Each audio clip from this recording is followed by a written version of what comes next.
Hi students, good morning.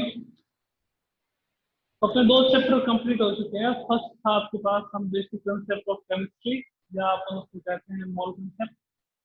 और second chapter जो था अपने पास आया था एटॉमिक स्ट्रक्चर, जो भी अपना कंप्लीट हो चुका है ना। तो आज अपन स्टार्ट कर रहे हैं third chapter of NCERT, that is classification of the elements. इसको आप पीरियोडिक टेबल भी कहते हैं। क्लासिफिकेशन ऑफ द एलिमेंट, जिसको आप क्या कहते हैं, पीरियोडिक टेबल। पीरियोडिक टेबल की बात करें तो थोड़ा सा नॉलेज आपने क्लास 10th में भी ले रखा है, कि आपने डोबेराइनर ट्राइड लॉ पढ़ रखा है, आपने न्यूलैंड ऑक्टेव लॉ भी पढ़ रखा है, मैंडलिव और मॉडर्न पीरियोडिक टेबल यानी कि मोजले पीरियोडिक टेबल भी आप पढ़ रहे हैं। प्रीवियस क्लास में सारी चीजें पढ़ रहे हैं। अपन स्टार्टिंग से ही करेंगे, डोबेराइनर ट्राइड लॉ से ही करेंगे, है ना। और मोजले या फिर अपन बात करें मॉडर्न पीरियोडिक टेबल, तो उसके एप्लीकेशन आपके पास बहुत कम है। तो अपन उस एप्लीकेशन को बहुत लार्ज स्केल पे पढ़ने वाले हैं। बहुत इंपॉर्टेंट चैप्टर है, क्योंकि पीरियोडिक टेबल जो है वो कनेक्टेड है केमिकल बॉन्ड ना। ये atomic structure, periodic table, chemical bond, तीनों आपस में कोरिलेटेड ना। एटॉमिक स्ट्रक्चर नहीं आएगा तो इलेक्ट्रॉनिक कॉन्फ़िगरेशन नहीं आएगा, इलेक्ट्रॉनिक कॉन्फ़िगरेशन नहीं आएगा तो पीरियोडिक टेबल जो है वो उसके कुछ क्वेश्चन आपसे पूछे। पीरियोडिक टेबल नहीं होंगे तो आपके पास आगे अगर बात करें केमिकल बॉन्डिंग, तो उसमें थोड़ी बहुत दिक्कत है। तो पढ़ते रहिए हमेशा, है ना। एटॉमिक स्ट्रक्चर हो गया तो उसको भी पढ़ते रहिए, मोल कंसेप्ट हो गया तो उसको भी पढ़ते रहिए। आज स्टार्ट करें क्लासिफिकेशन ऑफ द एलिमेंट, यानी कि पीरियोडिक टेबल। तो पीरियोडिक टेबल में पढ़ते क्या है? पीरियोडिक टेबल में अपन देखते हैं अरेंजमेंट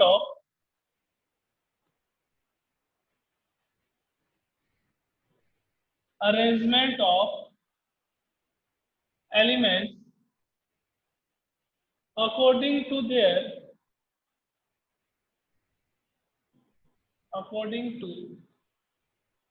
their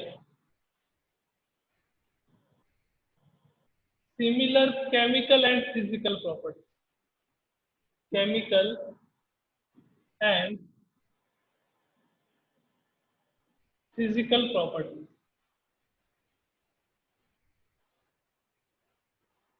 आपको पता है कि नेचर में बहुत सारे एलिमेंट्स होते हैं, तो उन सभी एलिमेंट की जो फिजिकल और केमिकल प्रॉपर्टीज हैं वो क्या होती है, डिफरेंट।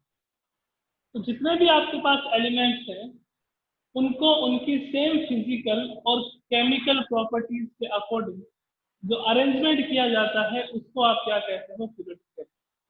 यानी कि पीरियोडिक टेबल में अगर डेफिनेशन की बात करें तो वो मैंने लिखी है, arrangement of the all the non element, arrangement of all the non element according to their same physical and chemical properties is known as periodic table. यानी कि जितने भी एलिमेंट्स हैं जो सेम प्रॉपर्टी शो करते हैं उनको आप सेम ग्रुप या सेम पीरियड में रखो।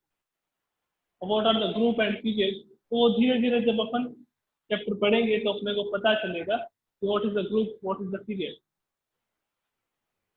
तो आगे स्टार्ट करते हैं कि डिफरेंट डिफरेंट साइंटिस्ट आए थे। उन साइंटिस्ट ने एलिमेंट के अरेंजमेंट को लेकर अपने अपने व्यूज रखे थे। उसमें आपके पास पहला था डोबेराइनर, दूसरा था न्यूलैंड, उसके बाद नेक्स्ट आ जाता है लोथर में। लोथर में जो है वो आपने कभी पढ़ नहीं रखा, यानी कि 10th लेवल तक लोथर में। तो स्टार्ट करते हैं सबसे पहले डोबेराइनर ट्राइड लो। आइए देखते हैं क्या कहता है डोबेराइनर।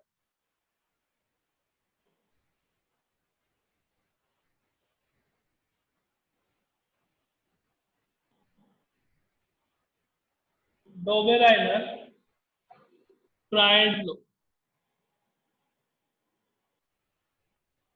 डोबेराइनर ने क्या कहा वो देख लो। सबसे पहले बात करें, यहाँ पे एक टर्म आ रही है triad. That what is triad, होता क्या है? तो group of three elements is known as triad. यानी कि तीन एलिमेंट का ग्रुप लेना, थ्री एलिमेंट्स का ग्रुप लेना, उस ग्रुप को आप क्या कहोगे, tried group. The group of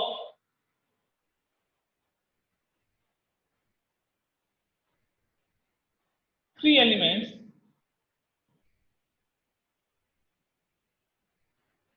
is known as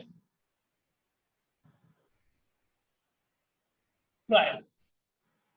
the group of three element, यानी कि अगर मैं बात करूं कि मेरे पास है ए बी सी, ये तीन एलिमेंट है, मान लीजिए ए बी सी, तो ये क्या हो गया आपके पास एक ट्रायड है। मैंने कहा X Y Z another group of three element, another group of three element, तो it is also known as triad.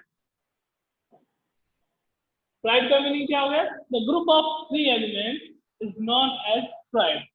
अब कहता क्या है डोबेराइनर, वो सुनेगा। According to Dobereiner, in a triad, the atomic mass of central element of triad, atomic mass of central element of triad is approximately equal or equals to the average of atomic mass of other two elements. दोबारा बोल देता हूं एक बार। According to Dobereiner, the atomic mass of central element of the triad is equals to or approximately equals to the other two elements of the triad.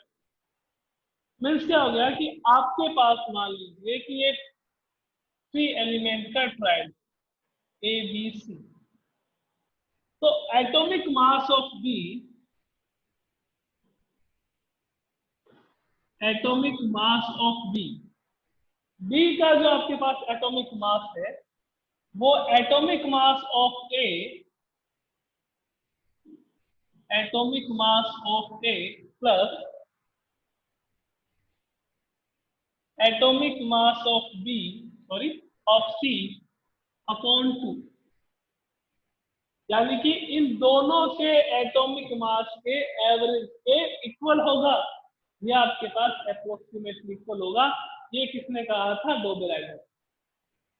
Triad का meaning the group of three element, Dobereiner law the atomic mass of central element is equals to और approximately equals to the average of atomic mass of other two element. Sir example बता दो, तो आइए example देख लेते हैं कि इसके क्या क्या एग्जांपल्स आप।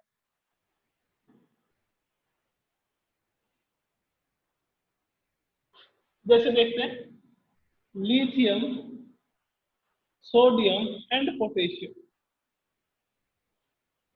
अब ये एक आपके पास ट्रायड है, अपने को पता है लिथियम का मास कितना होता है, इसका मास एटॉमिक मास कितना होता है सर 23, इसका एटॉमिक मास कितना होता है कि सर 39, 7, 23 और 39। तो क्या कहा था डोबेराइनर ने कि atomic mass of central element, atomic mass of central element is equals to और approximately equals to atomic mass of rest of two element. आइए देखते हैं 7 प्लस 39 अपॉन आपके पास क्या आ गया 2, 7 plus 39 upon 2 equals to 46 upon 2 equals to क्या आ गया 20। यानी कि इन दोनों एलिमेंट का जो एटॉमिक मास है वो इस एलिमेंट के यानी कि सेंट्रल एलिमेंट के एटॉमिक मास के इक्वल है। यही किसका लॉ था? डोबेराइनर। सर एक एग्जांपल और बता दो, जैसे देख लेते हैं क्लोरीन, ब्रोमीन, आयोडीन। सर और कोई ट्रायड? ट्रायड जो है वो बहुत है, आपके पास आ जाता है पेकोनिन, आयरन, कोबाल्ट, निकल, और आ जाते हैं कैल्शियम, स्ट्रोंशियम, बेरियम। ये सारे किसके एग्जांपल है? ट्रायड के। तो सर थोड़ा सा और एक्सप्लेन कर दो, एटॉमिक मास निकाल के एक्सप्लेन कर दो।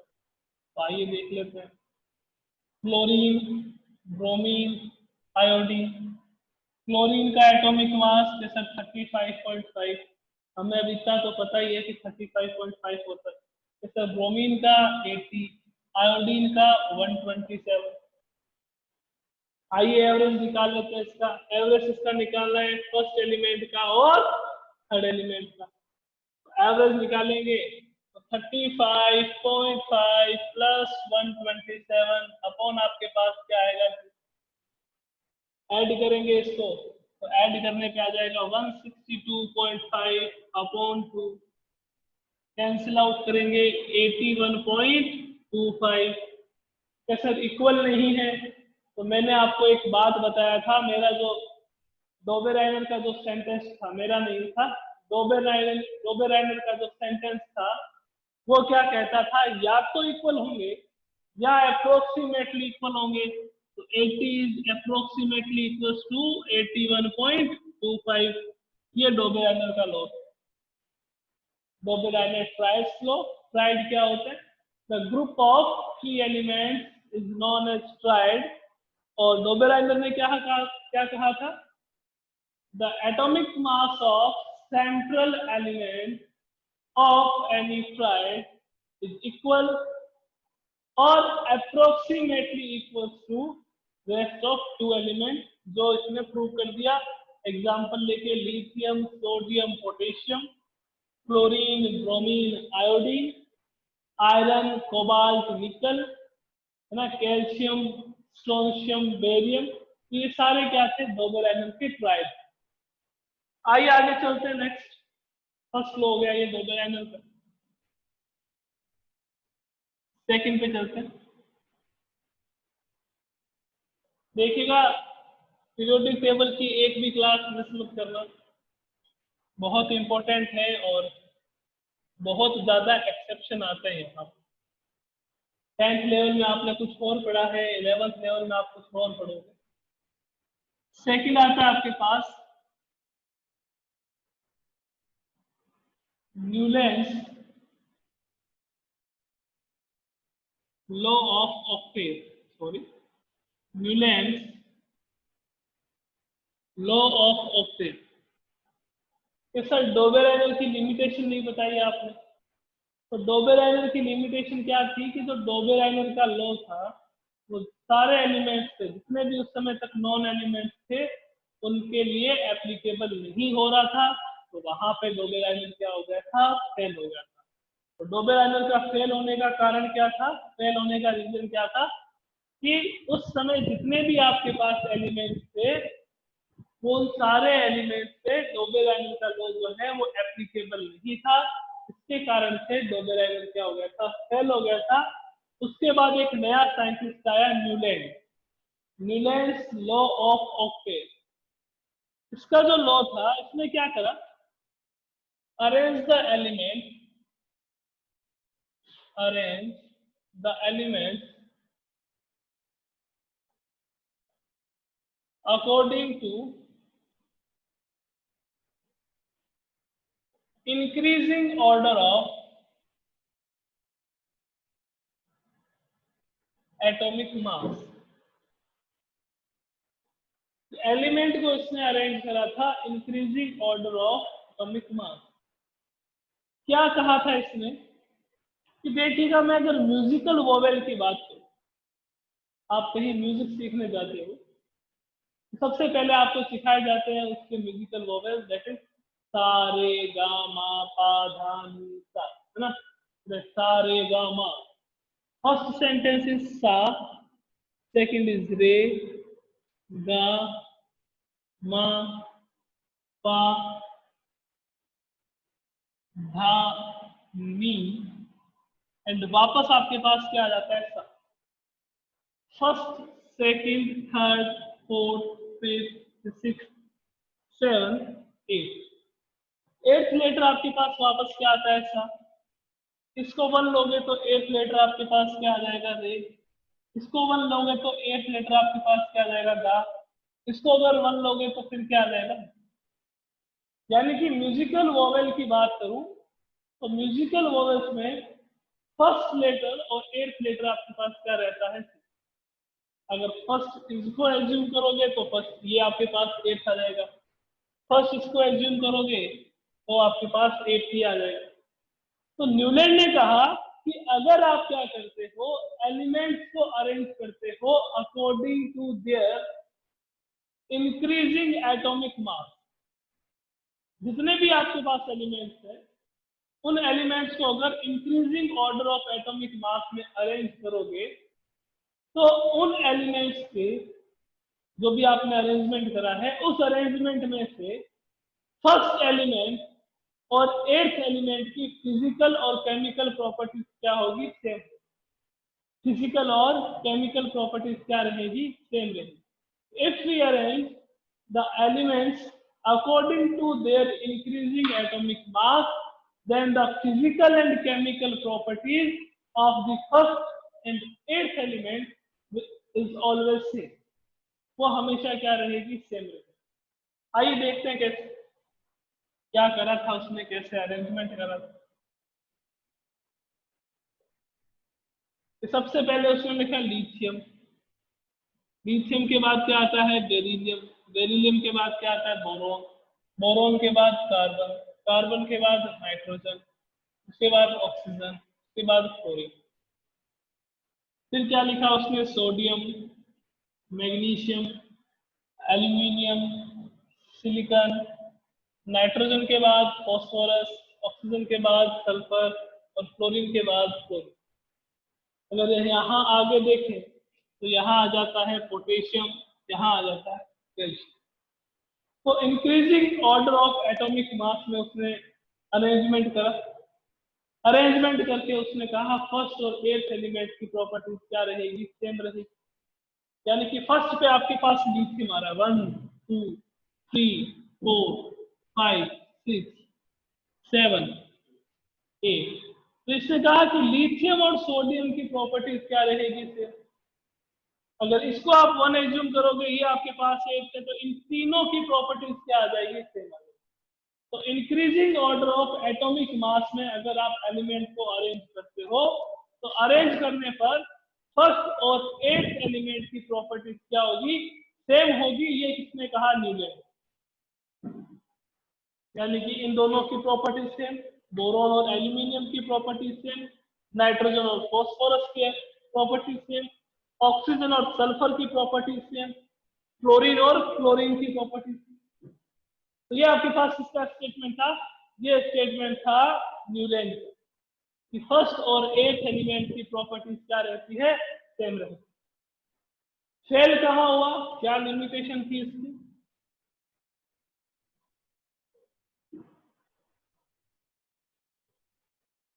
बात करें लिमिटेशन की।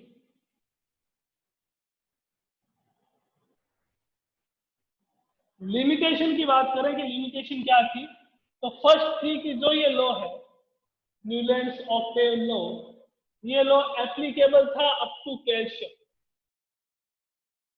कैल्शियम के बाद में ये लॉ जो है वो आपके पास एप्लीकेबल नहीं था।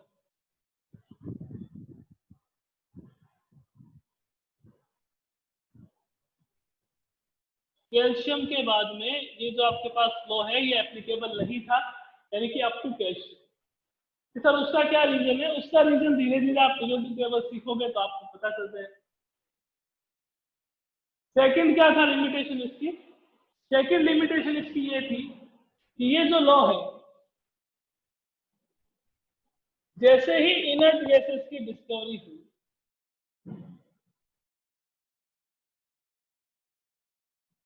इनर्ट गैसेस की डिस्कवरी के बाद ये लॉ जो है वो क्या हो गया था, फेल हो गया। इनर्ट गैसेस की डिस्कवरी के बाद ये जो लॉ है वो फेल हो गया। तो सर ये बताओ कि डिस्कवरी ऑफ इनर्ट गैस के बाद ये फेल कैसे हो? अपने को एक बात बताया कि अपन चलो लिथियम से स्टार्ट भी कर लेते हैं। लिथियम, लिथियम के बाद बेरिलियम, बेरिलियम के बाद boron, carbon, nitrogen, oxygen, oxygen के बाद आपके पास क्या आ जाएगा, यहाँ पे क्लोरीन, क्लोरीन के बाद यहाँ पे first second third fourth fifth six seven, यहाँ क्या आ जाएगा, नियम, यहाँ क्या आ जाएगा, सोडियम। प्रॉपर्टीज इनकी सेम, लिथियम और सोडियम की प्रॉपर्टीज, यानी कि फर्स्ट और नाइन्थ एलिमेंट की प्रॉपर्टीज क्या हो रही है, सेम। पर न्यूलैंड ने क्या कहा था कि properties of first and eighth element क्या होगी, सेम। और सेम किसकी हो रही है, फर्स्ट और नाइन्थ की। तो यहाँ ये क्या हो गया था, फेल हो गया था।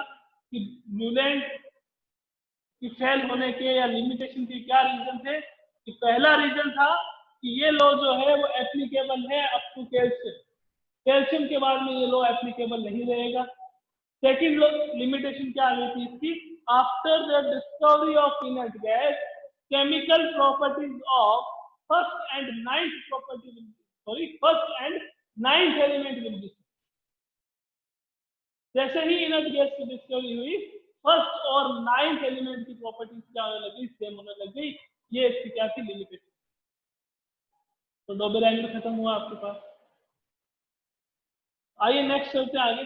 डोबेर एंगल फिनिश करा, सॉरी डोबेर एंगल खत्म हुआ, न्यूलैंड खत्म हुआ। नेक्स्ट आता है लोथरमेयर कर्व।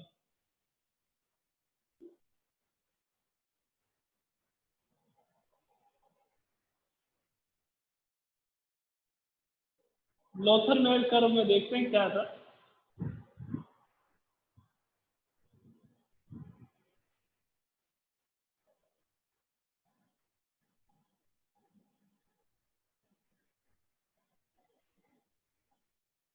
लोथरमेयर कर्व,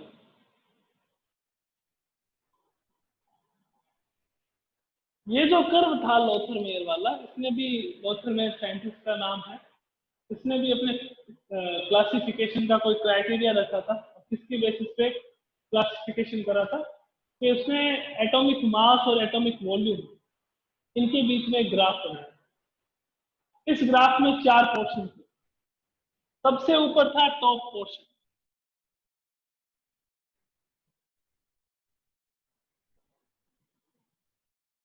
सबसे ऊपर था आपके पास टॉप पोर्शन। टॉप पोर्शन में एल्केलाइन मेटल्स प्रेजेंट। सेकंड आपके पास था डिसेंडिंग पोर्शन,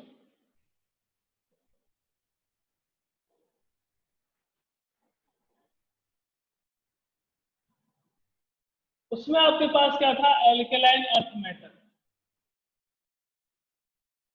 एल्केलाइन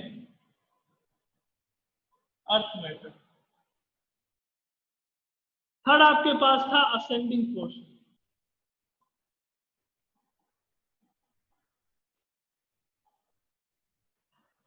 यहां पे क्या थे, हेलोजन्स। और फोर्थ आपके पास था बॉटम पोर्शन।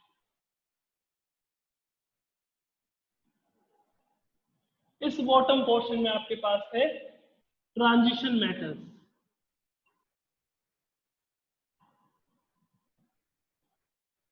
तो 4 पोर्शन में इसने ग्राफ को डिवाइड करा था। कौन कौन से पोर्शन है मैंने आपको बता दिए। एक आपके पास टॉप, एक डिसेंडिंग, एक असेंडिंग और एक बॉटम पोर्शन। असेंडिंग पोर्शन में आपके पास क्या थी, सॉरी टॉप पोर्शन में आपके पास क्या थी, एल्केलाइन मेटल्स। डिसेंडिंग में क्या थी, एल्केलाइन अर्थ मेटल्स। असेंडिंग में क्या थी, हेलोजन्स। और बॉटम में क्या थी, ट्रांजिशन मेटल। तो सर एल्केलाइन मेटल कौन सी होती है, एल्केलाइन मेटल होती है lithium, sodium, potassium, rubidium, caesium. ये सारी कौन सी होती है, एल्केलाइन मेटल। ये सर एल्केलाइन अर्थ मेटल कौन सी होगी, एल्केलाइन अर्थ मेटल आपके पास कौन सी रहेगी, beryllium, magnesium, calcium, strontium, barium. ये sir halogens, fluorine, chlorine, bromine, iodine. ये सर ट्रांजिशन मेटल कौन सी होती है, ट्रांजिशन मेटल कौन सी होती है, आपने पीरियोडिक टेबल 3-4 पोर्शन देखे होंगे। एक आपके पास था लेफ्ट पोर्शन, एक आपके पास था मिडल पोर्शन, और एक आपके पास था राइट पोर्शन, और एक आपके पास था bottom portion. Periodic table generally in 4 portion में डिवाइड होती है, left, right, middle and bottom. तो जो मिडल में आपके पास एलिमेंट होते हैं इसको आप कहते हो डी ब्लॉक एलिमेंट। तो जितने भी डी ब्लॉक के एलिमेंट लाइक 21 पे स्कैंडियम आता है, टाइटेनियम आता है, वेनेडियम आता है, क्रोमियम आता है, तो ये सारे आपके पास ट्रांजिशन मेटल्स होते हैं। कि सर क्यों कहते हैं इन्हें ट्रांजिशन मेटल्स, इन्हें क्यों कहते हैं ट्रांजिशन मेटल्स, ये अपन धीरे धीरे इससे बात करेंगे, सारा नॉलेज साथ में आ जाएगा तो दिक्कतें पैदा हो जाएगी। तो इनको ट्रांजिशन मेटल क्यों कहते हैं, जैसे जैसे चैप्टर चलेगा वैसे वैसे मैं आपको बताऊंगा।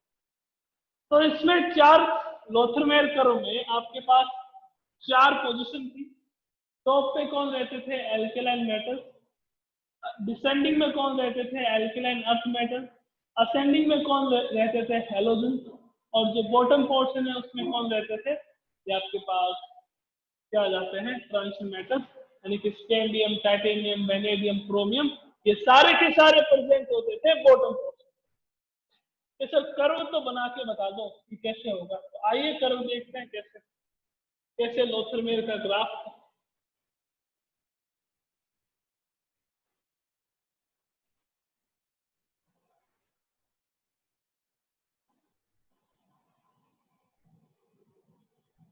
एटॉमिक मास,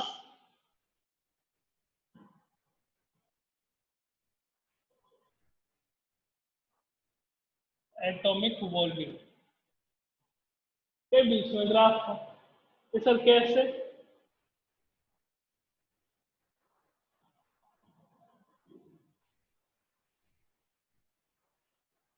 ये इनकी चोटी थी, पीक कहते हैं इसको ना, पीक। इस पीक पे क्या प्रेजेंट थे, alkaline metal. I can say that lithium यहां आ गया, सोडियम यहां आ गया, पोटेशियम यहां आ गया, लिथियम आ गया, सोडियम आ गया, पोटेशियम आ गया।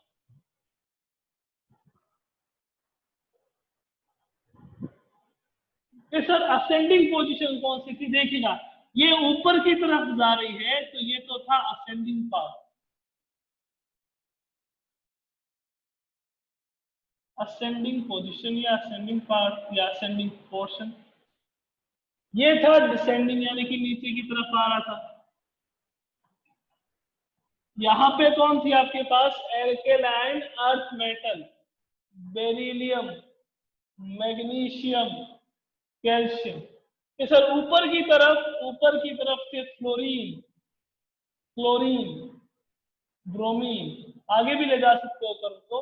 ये सर बॉटम में आपके पास कौन आ जाते थे, ट्रांजिशन मेटल, ये मान लीजिए कि स्कैंडियम, टाइटेनियम, वेनेडियम, ये कहाँ आते थे, बॉटम में। तो जो लोथरमेयर कर्व था वो किसके बीच में था, एटॉमिक वॉल्यूम और एटॉमिक मास के बीच में कर्व था। इसमें जो इसने क्या कहा था कि जो एल्केलाइन मेटल्स होती है उनका वॉल्यूम जो है वो मैक्सिमम है, यानी कि पीक पे, यानी कि टॉप पोर्शन पे कौन प्रेजेंट थी, कि टॉप पोर्शन पे एल्केलाइन मेटल्स प्रेजेंट थी, असेंडिंग पार्ट में हेलोजन्स प्रेजेंट थे, डिसेंडिंग पार्ट में आपके पास क्या थे, ये एल्केलाइन अर्थ मेटल्स थी, और बॉटम पोर्शन में आपके पास क्या था, कि ट्रांजिशन मेटल्स। तो जो डी ब्लॉक के एलिमेंट्स है उनको ट्रांजिशन मेटल्स कहते हैं। क्यों कहते हैं उनको ट्रांजिशन मेटल्स, ये अपन आगे आगे जैसे अपना चैप्टर कंप्लीट होगा अपन उसको। तो आज अपन ने 3 कंसेप्ट कर लिए, कौन कौन सा था, पहला था आपके पास बोबेराइनर, दूसरा था आपके पास न्यूलैंड, और तीसरा आपके पास था लोथरमेयर कर्व।